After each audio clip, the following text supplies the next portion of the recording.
ఇంకొకటి ఈ రామ్‌కి ఫౌండేషన్ సేవా కార్యక్రమాలనేటివి ఎంతసేపున్న రామ్‌కి కన్‌స్ట్రక్షన్స్ ఉన్నటువంటి ఏరియాస్‌లోనే చేస్తూ ఉంటారా? లేకపోతే బయట ఏరియాస్‌లో కూడా అస్సలు కాదండి. అసలు నిజానికి ఆ మాటకొస్తే మా సైట్స్ ఎక్కడైతే ఉన్నాయో, మా బిజినెస్ సైట్స్ ఎక్కడున్నాయో ఆ చుట్టుపక్కల చేసే యాక్టివిటీ చాలా తక్కువ. హుహు. అయోధ్యరావు రెడ్డి గారికి ఉన్నటువంటి విస్తృతమైనటువంటి పేరు కారణంగా అటు రాజకీయంగా కావచ్చు, ఇటు అధికారికంగా కావచ్చు, అటు వ్యాపారపరంగా కావచ్చు, మాకు విపరీతమైన రిక్వెస్ట్లు వస్తాయండి. విపరీతం వేరియస్ స్టేట్స్ నుంచి వస్తాయి. పైగా సార్కి తీసినటువంటి గుజరాత్, రాజస్థాన్ అక్కడి నుంచి కూడా కొంతమంది ఎంపీలు ఫోన్ చేస్తుంటారు. వాళ్ళు కూడా అడుగుతారు. కాబట్టి ఎక్కడ అవసరం ఉందో అక్కడ మేము పెట్టగలిగే అవకాశం ఉంటే ఖచ్చితంగా సార్ యొక్క డైరెక్షన్ తీసుకొని ఖర్చు పెడుతూనే ఉంటాం. కాబట్టి రామ్‌కి సైట్సే ప్రాధాన్యం కాదు.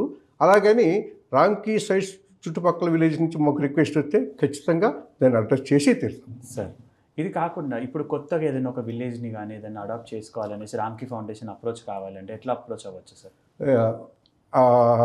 నిజానికి దానికి చాలా సిస్టమ్ ఉంటుందండి. బట్ దానికన్నా ముందు ఇంకొకటి చెప్తాను మీరు అడిగిన దానికి. మాకు ఒక మంచి ఐడియా వచ్చింది. హెచ్ఆర్డిపి అంటే హోలిస్టిక్ రూరల్ డెవలప్మెంట్ ప్రోగ్రామ్.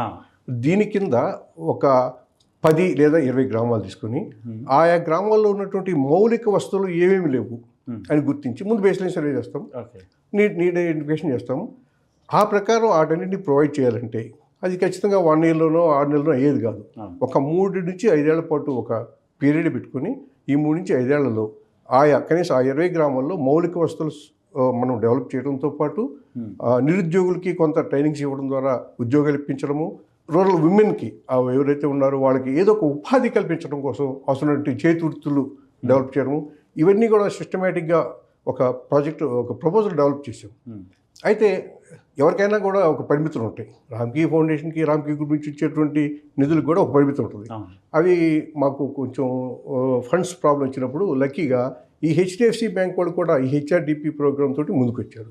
కాబట్టి మేము అడ్మిన్కి సంబంధించి మేము బాధ్యత తీసుకొని ఇంప్లిమెంటింగ్ ఏజెన్సీగా మేము వ్యవహరిస్తూ వాళ్ళతో టైఅప్ అయ్యి ప్రస్తుతం త్రిపురలోని అంటే వెస్ట్ త్రిపురలో ఒక 20 గ్రామాలు, తర్వాత తెలంగాణలోని నారాయణపేట జిల్లా నర్వ మండలంలో ఒక 20 గ్రామాలు తీసుకొని ఈ హెచ్ఆర్డిపి ప్రోగ్రాం చేస్తున్నాం. ఓకే, అది చాలా గొప్ప కార్యక్రమం. సో ఇది కాకుండా మీరు రెగ్యులర్గా చూస్తూ ఉంటారు, ఇన్ని యాక్టివిటీస్ చేస్తున్నారు, ఇన్ని రాష్ట్రాలు తిరుగుతున్నారు కదా సార్. ఇన్ని రాష్ట్రాలు తిరుగుతున్నప్పుడు మీకు ఇన్ని యాక్టివిటీస్ చేస్తున్న క్రమంలో ఏదైనా ఒక మంచి కార్యక్రమం చేశాను, ఈరోజు నాకు మనస్ఫూర్తిగా అనిపించింది, తృప్తిగా ఉంది అనిపించినటువంటి రోజు ఏదైనా ఉందా సార్? దాదాపు మాకు ఇది ప్రతిరోజు ఉంటుందండి. ఇది చాలా మంచి ప్రశ్న. అయితే ఇది కేవలం ఎక్స్పీరియన్స్ చేసే వాళ్ళకి మాత్రమే సంతృప్తి దక్కుతుంది. అంటే బ్రాడ్ పర్స్పెక్టివ్లో ఒకటి చెప్పాలంటే, మేము నాబార్డ్తో కలిసి ట్రైబల్ డెవలప్మెంట్ ప్రాజెక్ట్స్ చేస్తున్నాం. అంటే ఈచ్ ప్రాజెక్ట్ కింద ఒక 500 ఎకరాలు డెవలప్ చేయాలి. ఈ 500 ఎకరాలు కూడా కేవలం ట్రైబల్ ల్యాండ్సే తీసుకోవాలి అనేది ఒక నిబంధన ఉంది నాబార్డ్కి, ఎందుకంటే అది కొంత ఫండింగ్ ఇస్తుంది కాబట్టి. సో 500 గ్రామాల నుంచి 500 ఎకరాలు తీసుకుంటాం. ఈ 500 ఎకరాలు కూడా మేము తీసుకున్న కొత్తలో ఏంటంటే దాని పరిస్థితి ఆల్మోస్ట్ బ్యారన్ ల్యాండ్. అది గుట్టలతోటి చెట్ల పొదలతోటి నిండిపోయి ఉండేది. వాళ్ళు ఎవరు దాన్ని పట్టించుకునేవాళ్ళు కాదు. కానీ మేము ఎంకరేజ్ చేసి వాళ్ళని అట్ని చదువు చేయించి దున్నించి అందులో వస్తున్నటువంటి ఫలవృక్షాల మొక్కలు మేమే ఇవ్వటం, వాళ్ళు వాటిని వేసుకోవడము, వాళ్ళ కోసం వాళ్ళు మొక్కల దగ్గర నుంచి బోర్ల దగ్గర నుంచి అన్నీ కూడా మొత్తం నాబార్డు, రామ్‌కి ఫౌండేషన్ సహకారంతో వాళ్ళకి ఫ్రీగా ఇవ్వటము. వాళ్ళు చేసుకోవాల్సింది ఏంటంటే కేవలం పని చేసుకోవాలి, ఆ పొలంలో అవసరమైన పని మాత్రం వాళ్ళు చేసుకుంటే చాలు. ఇట్లా ఎంకరేజ్ చేయడం ద్వారా మొదట ఒక 500 ఎకరాలు డెవలప్ చేసాం. అది దాదాపు 90% సర్వైవల్ రేట్ అవడంతో నాబార్డు చాలా హ్యాపీ ఫీల్ అయ్యి నెక్స్ట్ ఇంకో ప్రాజెక్ట్ అలా ఇచ్చుకుంటూ పోయారు. తెలంగాణ, ఆంధ్ర, వెస్ట్ బెంగాల్ ఈ మొత్తం కలిపి 10 ప్రాజెక్ట్స్ కింద దాదాపు 4500 ఎకరాల పైగా ఈ భూముల్ని బ్యారన్ ల్యాండ్స్ని హార్టికల్చర్ హబ్స్గా మార్చడం జరిగింది. అది చాలా పెద్ద కృషి అండి. తద్వారా ఏమవుతుందంటే ఈ ట్రైబల్ పీపుల్కి ఎవ్రీ ఇయర్ వాళ్ళు ఫ్రూటింగ్ వచ్చిన తర్వాత ఎవ్రీ ఇయర్ వాళ్ళకి ఇన్కమ్ వస్తుంది. వాళ్ళు కౌలుకి ఇచ్చిన పర్లేదు, వాళ్ళకు కాయలు కూర్చుకున్న పర్లేదు. సహజంగా ఆ నేల యొక్క స్వభావాన్ని బట్టి అక్కడ మ్యాంగో వేయాలా, క్యాషు వేయాలనేది మేము అంటే హార్టికల్చర్ డిపార్ట్మెంట్తో సమన్వయంతో మేమే చెప్తాము, వాళ్ళు ఆ పంట వేస్తారు. అయితే వాళ్ళు చాలా గొప్పగా పని చేసుకుంటారు, వాళ్ళ పని వాళ్ళు చేసుకుంటారు. కానీ మనం నడిపించాలి, కొంచెం డైరెక్షన్ ఇవ్వాలి. ఎలా చేయడం జరిగింది. ఇక్కడ ఒక మంచి సక్సెస్ స్టోరీ ఏం చెప్పాలంటే, అరకు దగ్గరలో కుయ్యూరు అని ఒక మండలం ఉంది. అంటే ఇది విశాఖ రీజియన్. అది ప్రస్తుతం ఏఎస్ఆర్ డిస్టిక్ కిందకి వస్తుంది, అల్లూరి సీతారామరాజు జిల్లా కిందకి వస్తుంది. అక్కడ 3 ప్రాజెక్ట్స్ కింద 1500 ఎకరాలు మేము డెవలప్ చేయడం జరిగింది. అది క్యాష్ మొత్తం 70% క్యాషు. ఓకే. తర్వాత నేను వెళ్ళినప్పుడు చూసినప్పుడల్లా నాకు ఒకటి అనిపించేది, అరే ఇది కాకుండా మనం వేసిన 1500 ఎకరాలు కాకుండా 15,000 ఎకరాలకు పైగా క్యాష్, ఎగ్జిస్టింగ్ క్యాష్ ఉంది. ఓకే. ఫ్రూటింగ్ వస్తుంది, సంవత్సరం కోసుకుంటున్నారు వీళ్ళు. వాటిని ఏం చేస్తున్నారని నేను గమనిస్తే బయట నుంచి వైజాగ్ నుంచో, శ్రీకాకుళం నుంచో, పలాస్ నుంచో ఈ మధ్యవర్తులు వచ్చేసి వాళ్ళు కొనుక్కుంటున్నారు.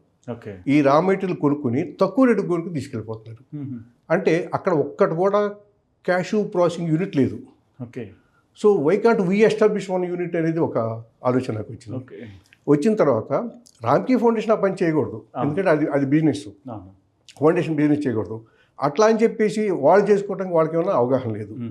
రామ్కీ ఫౌండేషన్ కేవలం తెర వెనుక నిలబడి ఒక మొదటి 2 ప్రాజెక్ట్స్ కలిపి, అంటే 500 + 500 1000 మంది రైతులతోటి ఒక ఫార్మర్స్ ప్రొడ్యూసర్ కంపెనీ ఏర్పాటు చేసాం. ఎఫ్పిసి ఫామ్ చేసాం. మీరు నమ్మరు, 1000 మంది ఒక్కొక్కరు 1000 రూపాయలు కట్టేశారు. 10 లక్షల రూపాయలు వాళ్ళ అకౌంట్లోకి వచ్చినాయి. ఓకే. తర్వాత మేము 20 లక్షల రూపాయలు దానికి రివాల్వింగ్ ఫండ్ ఇచ్చాము రామ్కీ ఫౌండేషన్ నుంచి. So 30 lakhs are available in their account. Okay. వీళ్ళకి నేను ఒక రోజు వెళ్ళినప్పుడు 1 ఎకరం ల్యాండ్ కొనుక్కోని చెప్పాను. ఏది నేను ఫ్యూచర్ని దృష్టిలో పెట్టుకొని అక్కడ ఒక ఈ క్యాష్ ప్రాసెసింగ్ యూనిట్ పెట్టాలి అని కొనమన్నా. అయితే అది 170 యాక్ట్ ఉండటం వల్ల అమ్మటానికి లేదు దాంట్లో.